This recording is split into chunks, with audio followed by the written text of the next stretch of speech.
So I begin with some remarks to my research approach and my field research. Then I will explain some basics on nonviolent action and civil disobedience. Afterwards, I will turn to Marcuse's notion of ecology, the active role of the senses, and his concept of radical sensibility and the aesthetic needs. Finally, I want to showcase some examples of two sensibilities at work on the streets. With this background, I hope to gain more understanding about the specific situation of climate activism. I'm a researcher committed to cultural studies as a critical theory. And what I'm interested in is how people get empowered and disempowered by specific structures and forces in their everyday lives. We are analyzing the contexts to gain more knowledge about the constructions of people's lived realities and the power relations in which they are entangled. So my aim is to understand what is going on around the on the streets during protests advocating climate action. So how can we understand the outrage, the violent expressions, the cruel fantasies which are expressed in social media postings, for example? What can we learn about how people understand themselves and their position in society? And what knowledge helps people to better understand their contexts and what can enable them to change it and the relations of power? I understand my research as thoroughly political, and therefore I practice engaged ethnography. My data are obtained from participatory observations, narrative interviews with activists, and extant visual and narrative discourse material as social media posts, newspaper articles, and commentaries. For today, one specific social media post is relevant. In a street blockade in August 2023, a car driver verbally attacked an activist. He shouted at her, "Do you really think this is effective?" And she replied, "What else should we do? What do you think is more effective?" And to be honest, well, he hadn't had an answer. But the video got more than 1,000 replies, and there are still replies coming in. So I consider that a really rich source to understand what actually happens in this situation. And we will return to the post later. At the beginning of my research are social eco movements which advocate effective climate actions to prevent the exceeding of the tipping points in the climate system. So this exceeding will likely cause unforeseen and unstoppable reactions within the climate systems. And to raise awareness for the urgency to act against the climate catastrophe and to unveil the greenwashing of corporations and governments, social eco movements use tactics of non-violent action. It is understood that violence is not the only means of effective intervention in conflicting situations. Therefore, non-violent actions have a specific view on political power. They believe that the exercise of power is dependent from the lived consent of the ruled. This consent can be withdrawn, and through this the power of the opponent can be controlled and even destroyed. Thus, non-violent action has a specific concept of the nature of political power. Governments are dependent on the people who are deliberately cooperating, and power is seen as pluralistic and not in the hands of a single person or group. Another very common view of political power can be termed monolithic. Here, the assumptions of political power are that people are dependent upon those who are in power positions, that power is self-perpetuating and cannot easily be controlled nor destroyed. As political power is understood as durable, the acknowledged means to change the monolithic ownership of power are elections. Alternatives to change power relations in the monolithic view are then already coups or destructive violence. Other types of pressure or control of political power are not accepted within this view.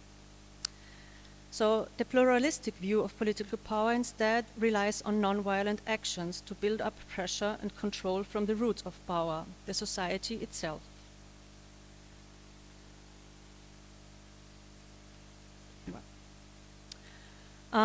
Non-violent action includes different tactics, and those applied by climate activists in the last couple of years were symbolic acts like dyeing fountains or rivers, symbolic soiling of artwork, luxury stores and hotels, banner drops as means of communication with a wider audience, protest blockings of street, airports, highways, and civil disobedience of neutral laws.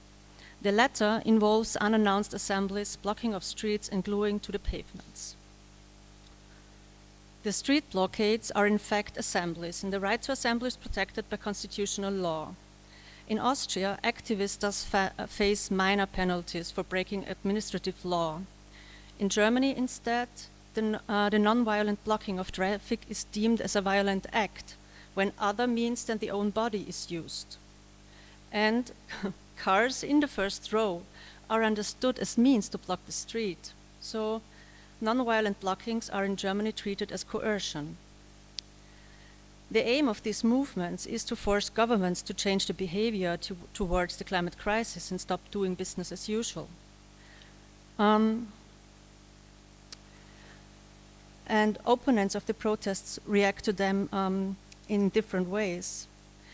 The activists' actions provoke aggressive response by the opponents of the protests. They appear as seemingly reliable comments in newspapers, verbal attacks in comments on social media, and as assaults during protests on the streets.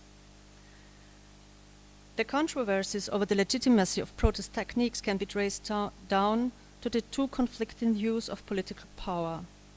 Those who see the actions of climate change movements as an outrageous attack and interpret it as violent actions against the owners of power can be read as advocates of political power of the few. Conservative journalists, newspaper commentaries, and politicians are framing the protests as radical. Oops. Okay, no, it works. As radical. They are posing questions of adequacy, linking non-violent action to violence. Demands of stiffer penalties and the legitimacy of vigilantism of car drivers against protesters are represented as simple questions of opinion, not as restrictions of civil rights. By playing with the connotations of radical, imaginations of riots, crime, threats to democracy, and even terrorism are provoked. So the demands of climate activism are literally radical because they are going to the roots of how we understand ourselves in society and our relationships. Most of what our society understands as success is put in question, and business as usual is not an option anymore. Speech acts are not simply symbolical. Discourses have material effects, and several regulations have already been enacted. Higher penalties, for example, for climate activists in one Austrian province, preventive arrest in Germany, or Sekundenklebertransportverbot, another very nice German word, which means the prohibition to carry superglue for climate activists.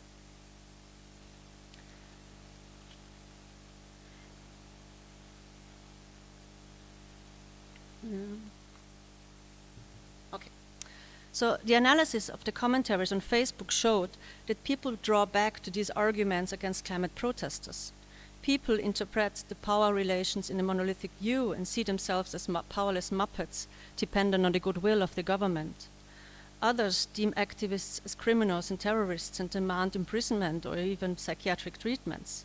Other commentators relate to democratic rights and advise them to find a political party and participate in elections to find a majority for their concerns. So the struggle against climate change is not one about solely legitimate practices, but it is also articulated with practical understandings of the operation of political power.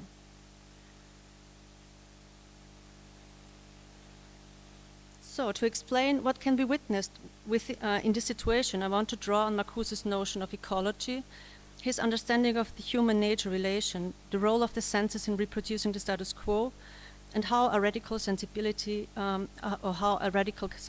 contributes to the liberation of mankind from capitalism. For Marcuse, ecology is one of the central forces to fight against the old world. So, this old world is characterized by exploitation of human and non-human nature, aggressiveness, toil, inequality, poverty, and destruction. It is this specific modern understanding of human relation to nature and the environment which in return reveals the attitude towards humanity too. Here the control, exploitation, and subordination of nature serves too as a vehicle of control, exploitation, and subordination of people. Nature is understood as a historical entity already transformed by society.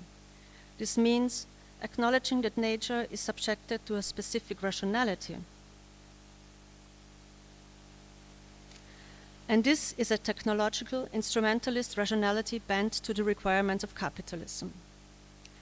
Marcuse's analysis of the late capitalist post-Fordist societies led to the description of one-dimensionality of man and instrumental rationalities. Here, the proletariat, former seen as revolutionary subject, emerged to be a carrier of the system, as Rainer Winter writes. Therefore, Marcuse turned to the new social movements, which appeared in the 60s and 70s, to describe how a free society could be attained. The logic and rationalities of late capitalism, in which every single object in the world, as well as human and human nature relationships, are subjugated to, are baked into the perception and experience of every member of society. This reaches down to the very level of instinct and physiology and affects the imagination of what kind of society is even possible. Marcuse points out that the reproduction of our existing society takes not only place in the mind, but also through the senses. What is needed is an unlearning of the senses to perceive the world out there differently and independent from alienated labor as basic organizing principle of our experience. People have introjected the values and logic of capitalism, and these are mirrored by their distorted needs. People themselves have become mere tools of labor and instruments of the violent destruction of nature in the name of productive exploitation, as Douglas Kellner summarizes. Resistance and revolution, too, have the capacity to transform experience. Marcuse therefore introduces the concept of radical sensibility to describe the practical role of the senses. Seeing, hearing, smelling, touching, tasting have an active role in shaping reason and understanding of the world. Therefore, they have a vital position in making liberation possible. The senses are not simply receiving a given reality, but have the potential to discover different qualities within every object. The emancipated senses can repel the instrumentalist rationality of capitalism, writes Marcuse. Here, not an instrumentalist rationality is the guiding principle, but the aesthetic needs. To achieve the goal of a society liberated from aggression, competition, and destruction, freedom must be a sensus need, an object life of the life instincts, as Marcuse writes. For this, a second alienation is necessary, that from alienated society, writes Marcuse. With that in mind, I now want to return to climate activism.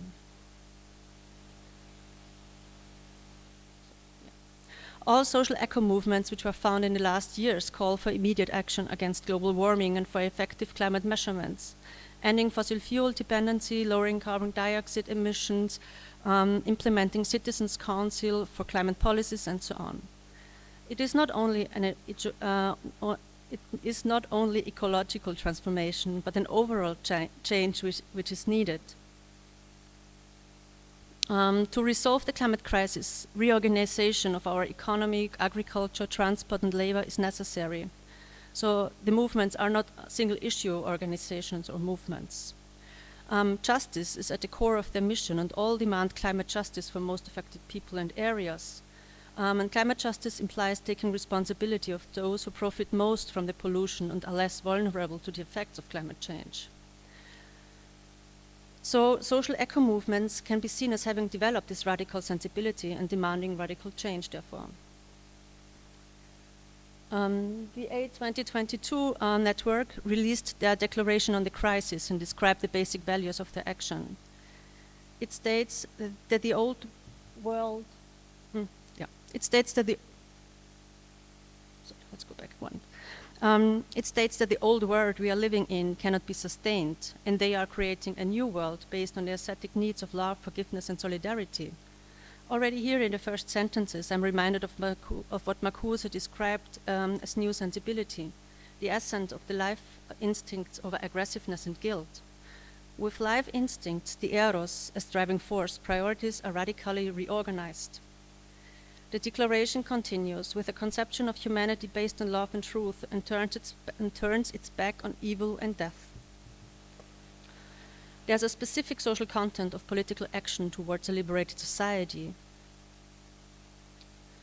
The needs articulated here stand for nothing less than the pure survival of mankind. The aesthetic needs relate to the life-enhancing forces, and there is an imagination of a better world without aggression. They strive to prevent further extinction, and they will make action for change. So let's now turn to the streets again, where activists are struggling for social change. When we approach the protest practices and reactions to the street protests and blockages of the Letzte Generation from this perspective, we can see how two distinct sensibilities are at work. The radical sensibility in practice and the instrumental rationality of capitalism inscribed into the perceptions and expressed in the tangible experiences of the people. So from this viewpoint, the outrage which is directed against protesters on the streets can be seen as actions to keep the status quo upright, to fight for the moral integrity which is strongly challenged and provoked by the protesters and the disturbing of the daily life. And we can observe this protecting of the status quo on different levels, on the institutional and from below, from the people. So cases of disproportionate police violence were reported during blockades and police detention centers. Pain-inflicting techniques to remove activists from the street were threatened to them and even used. So activists, in Austria, activists were forced to disrobe and expose their genitals for inspection in police detention centers. This leads Amnesty International just recently to denounce violation against freedom of assembly and freedom of speech in Germany. So what kind of reactions can we see on the what kind of reaction can we see on the activists' question, what else should they do instead of street blockades? In the replies, we can observe the reconstruction of normality through evoking the activists as antagonists. Normality is described as going to work, being conform, not disturbing the daily routine. The activists are seen as deviant who disturb the normal citizen. The motivation of the activists simply cannot be sensed, nor does it relate to the experience of the normal citizens. The activists are called stupid, weird criminals and were accused as terrorists. They are constructed as the opposite of the norm, the outcasted. They are humiliated and dehumanized. What is deviant must be kept imprisoned, made invisible to allow for the purity of the society. The working people are subsumed under the term citizen and population. Here we can see how the activity of labor is connected to what makes someone a valuable and full member of society. To count as reliable and reputable citizen, you must work and pay taxes. Political activism is not seen as a kind of work. Activists are deemed aversive to work and scrounger. The opposite of them is the hard-working people. It is understood that working is no pleasure, or labor is no pleasure. People should not further be fraught with inconveniences. There is an understanding of toil, but it seems inevitable. The rigor is directed towards the activists. There seems no alternative to labor and subordinating to the requirements of a society shaped by capitalism. Well, last sentences. And here too, Marcuse's concept of the instrumentalist reason can be applied to understand and reconstruct the context. There is no other reality possible. Even the imagination of an alternative to alienated labor, toil and aggression is treated as a violation of social morality. Radical sensibility instead allows for an imagination of a world beyond repression, exploitation and aggression, and to unveil the limitations of an instrumentalist rationality. What I try to show is how intellectual concepts can help to understand how people's everyday lives are structured and organized by specific forces. To apply Marcuse's notion of instrumentalist reason and radical sensibility helps to grasp why people can be empowered by power relations which promote actual subjugation. So two preconditions collide on the streets which promote very different experience and understanding of these events. Thank you.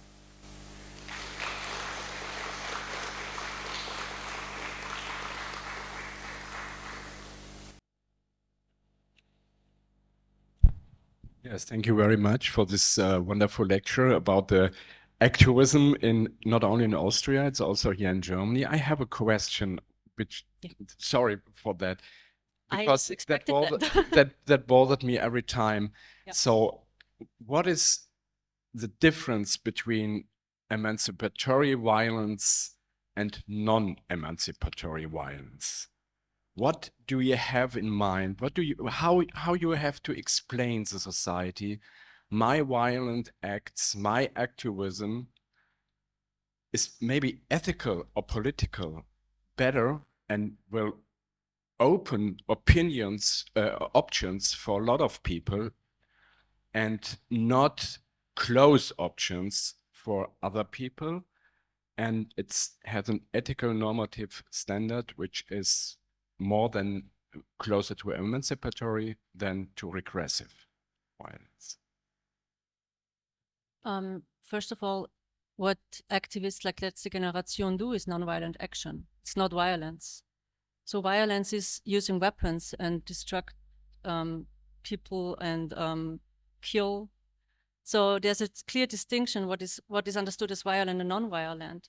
And we can, of course, and what I try to show is how these non-violent actions are represented as violence, which they are not. My question is, so if people have other goals for their protest and they do the same things, how will you judge it? What does it mean? If, for example, the right wings go on the street, do the same things than the last generation right now. That is always bothering me. From my personal opinion, from my personal opinion, it's always who does profit from the goals? Is it humanity? Is it a society? Is it everybody, or is it just a single group? So who is profiting? That's my personal opinion. How I distinct between what is emancipatory and what is not. Okay, that was my first statement. For me, it's you must open options for a lot of people and not close options for activism or something like that. And that is my measure. Will you see, is it help it to open options for a lot of people to get a better life in the society, to save nature, to reform the system or do a revolution? So you have to, that is my measure. Open options for people and not close. If the right wings, for example, they want to close options, for other people. And the first generation, I think they will open options for other people, living, bad nature, and so on. And because we have, if you're an activist and you do violent acts, I not agree totally with your definition for non-violence and violence. But we do violent acts. Then we have to reflect on it. What is the reason for this violent act? Is it just a reaction of the police, of the state? Or is in the action violence involved in my action? Do I plan eventually violence? I don't understand. You don't understand? No, I'm sorry. Just to Is it maybe someone can translate or relate. Okay. Statement. Okay.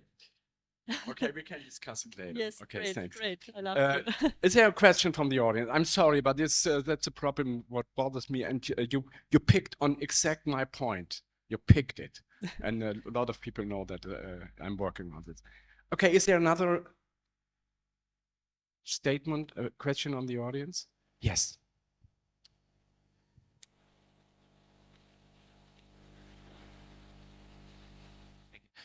Thank you for your talk. Just a simple question, because you just referred to the negative reactions in these social media feeds. How many positive feedback is there given in these social media feeds? Is there any, or? Yeah, there are some, but well, advocating pro activism or just commenting on a video or in social media for pro causes that you are dehumiliated and shouted at. And so I think most of the people just don't write anything because they don't want to be targeted as the opponent shouted dump or sick or whatever. So there are some, and even the Letzte Generation, they reply on some of the comments.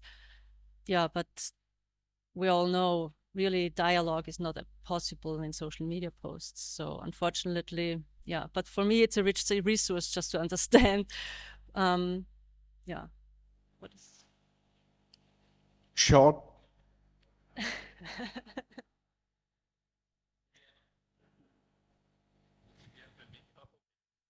Just kidding. Thanks.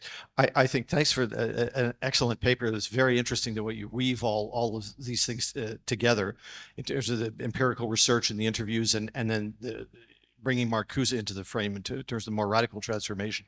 My question, though, based on your conversation briefly with Peter Irwin at the front, I'd frame it slightly differently in light of some of the issues you just mentioned, for example, on social media, doxing and harassment and bullying, et cetera.